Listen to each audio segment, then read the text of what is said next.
So, you all said he'd be back, guys. Time to fill you in on the Mocha sale.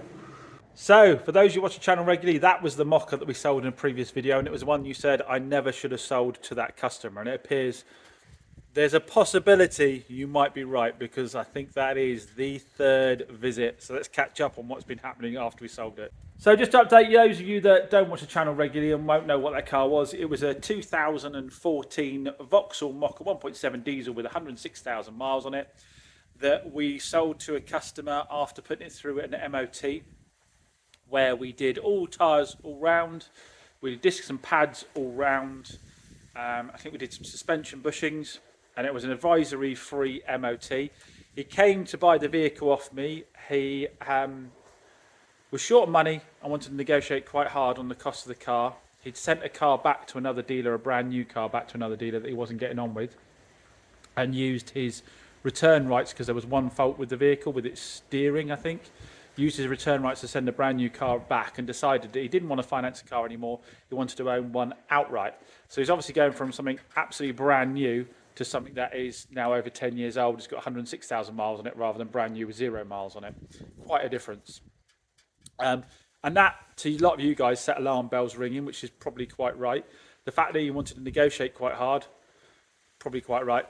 The fact that when he his point of negotiations was that he wanted the price to include road tax and to include the and to help him with the cost of his insurance. I'll probably clarify that a bit more in a second, exactly what he meant by that. But yeah, those things also had a lot of you with alarm bells ringing and said to me, you should have done that deal. You're never going to see the end of him. And he does live local, which means you're going to live with the car forever anyway. When the car is local, they can pop by any time they like. So what happened was, he came and test drove the vehicle. He liked the vehicle, but he was still waiting for his money to come back from the previous car. It actually took the company that he took the new vehicle back to about 2 weeks to refund him his money in full for the vehicle. So first of all, he couldn't actually close on the car anyway, and his initial suggestion was that he would give me £5,000, take the car away, and he would then pay me the rest. And I said, absolutely not. I said, I wouldn't do that for my brother, because I know how those deals end up, how much time you end up chasing around. So I said no on that front. He said, okay, all right, well, if you can bring it over, he was doing this over the phone. So if you bring it over to my house, I can test drive it, because I can't get out to you. And you know, then I'll leave a deposit and I'll pay you when they pay back the rest of the money. So I took the car out to him, test drove it. He was happy enough with it. And he took me into his house to negotiate the deal on the car. And he said, what can you do on the price? I'm going to give no part exchange. I'm not going to do anything else. And I kind of folded and I gave him a couple £100 off the car. I normally don't, because as you can tell, all new tyres all round, all new discs and pads all round. On a car that age, it's like a 4,995, I think it was.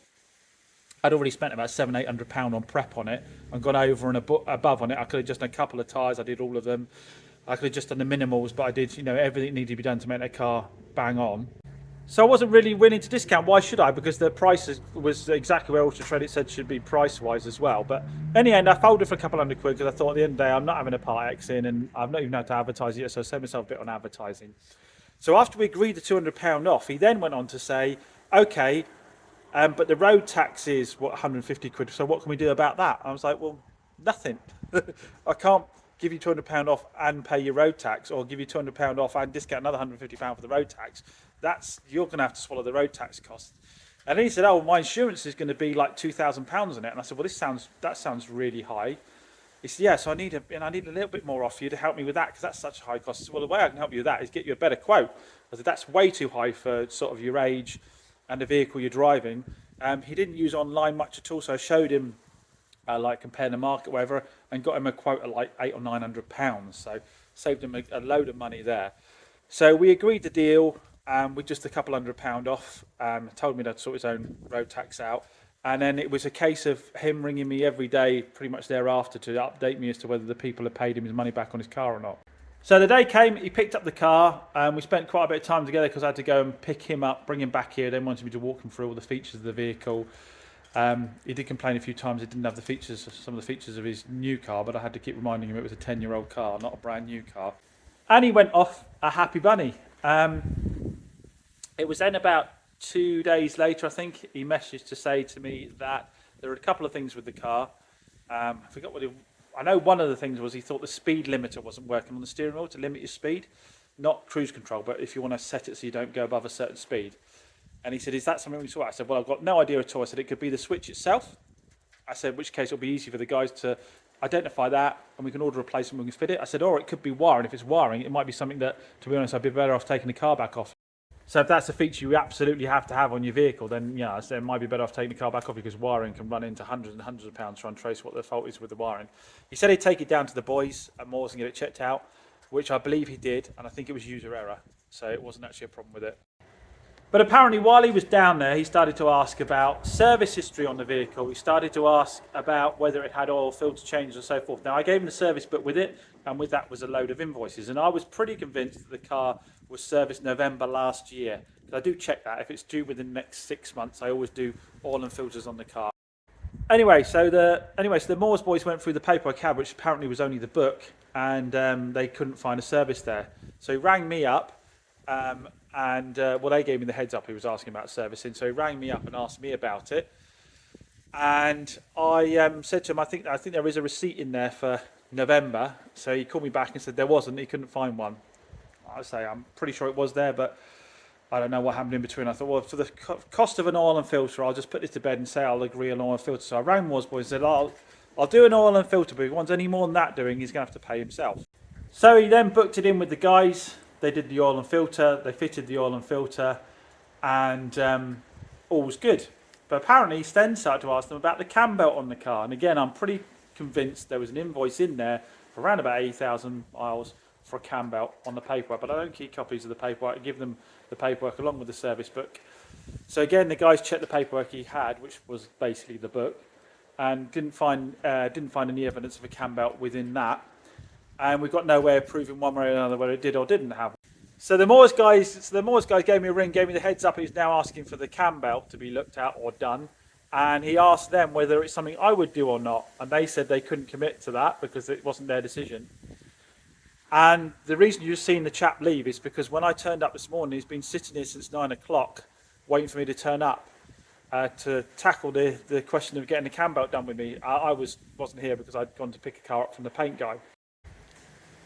So he came in, and I want to point out at this point, at no point is this guy being aggressive or nasty or anything. He's just, I don't know, I think he's just got to realise he's bought an older car, not a brand new car. So he started to tackle with me about the cam belt being done. And I said, look, at the end of the day, you negotiated £200 off of me. After you negotiated £200 off of me, you then wanted me to do oil and filters, which I did free of charge.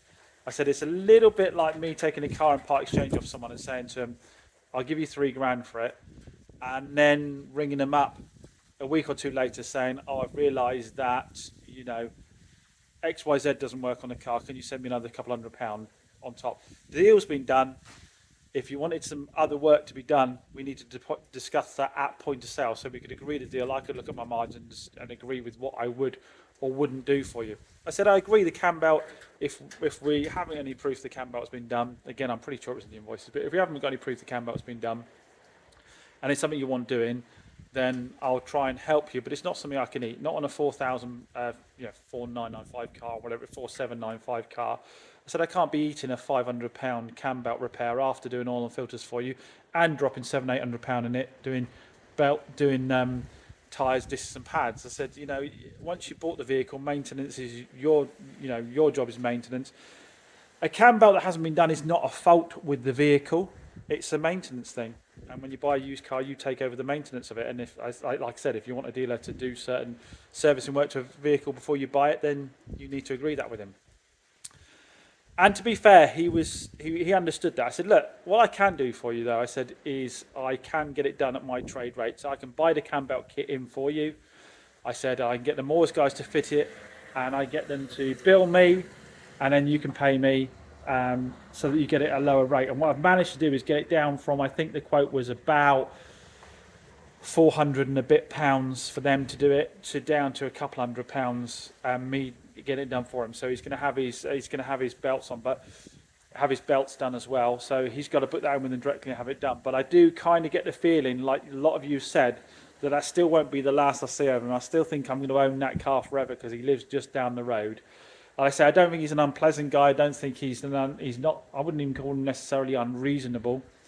But I think you've just got to understand when you're buying cars at that price point, you can't expect brand new car, main dealer service of for a 40-odd grand car on a 4795 car. There's got to be a point you realise at which a dealer can't restore the car for you. You can't restore it to new for you.